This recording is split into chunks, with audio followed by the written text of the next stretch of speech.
مرزا غلام احمد 19ویں صدی کے اخیر میں یہ پیدا ہوا تھا، اور یہ ایک معمولی درجے کا کلرک تھا۔ کہا جاتا ہے کہ سیالکوٹ میں ڈپٹی کمشنر کے دفتر میں یہ ایک کلیریکل جاب کرتا تھا، معمولی درجے کا کلرک تھا۔ انگریز ڈپٹی کمشنر اس سے واقف تھا، اس کے آباء و اجداد انگریز کے وفادار تھے۔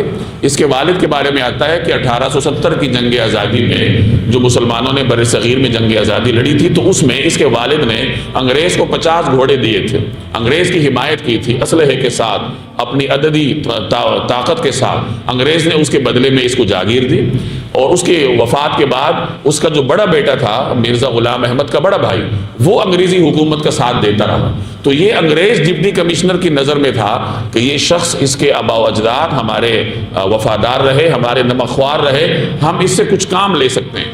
تو ایک مرتبہ اس انگریز ڈپٹی کمشنر کی وساطت سے انگریز مشنریوں کا ایک وفد اس سے ملا، عیسائی مبلغین ہوتے ہیں، تو ان کا ایک وفد اس سے ملا۔ اس وفد کی ملاقات کے بعد یہ واپس چلا گیا، نوکری چھوڑی اور قادیان چلا گیا۔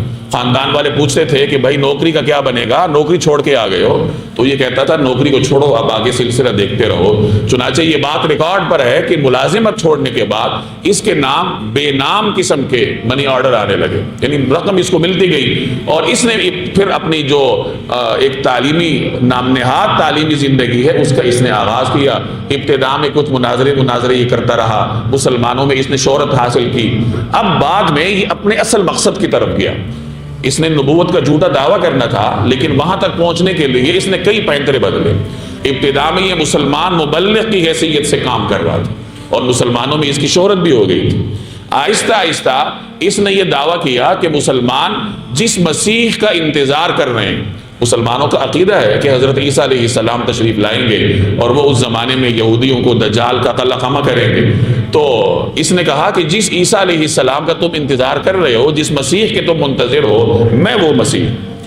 ابتداء میں اس نے اپنے آپ کو مسیح بنایا۔ آہستہ آہستہ اس نے اور ترقی کی، اور یہ کہنے لگا میں ذلی نبی ہوں، یعنی میں نبی کریم صلی اللہ علیہ وسلم کا علیاذ باللہ گویا کے عکس ہوں، کہ میں ذلی بروزی نبی، اس قسم کے مختلف قسم کے وہ اصطلاحات استعمال کرتا تھا کہ آپ علیہ الصلوۃ والسلام کے فیضان کی برکت سے اللہ نے مجھے بھی نبی بنایا۔ اس طریقے سے دعوے کرتا تھا۔ آخری مرحلے میں جا کے اس نے مستقل نبی ہونے کا دعویٰ کر دیا، اور اپنے اوپر ایمان نہ لانے والوں کے بارے میں اس نے بڑے سخت کلمات کہنے شروع کر دی۔ تو اس طریقے سے مرحلہ وار انگریز نے اس کو وہاں تک پہنچایا جہاں وہ پہنچانا چاہتے تھے۔ مقصد کیا تھا؟ مقصد یہی تھا کہ مسلمانوں کے اندر افتراق پیدا کیے جائے۔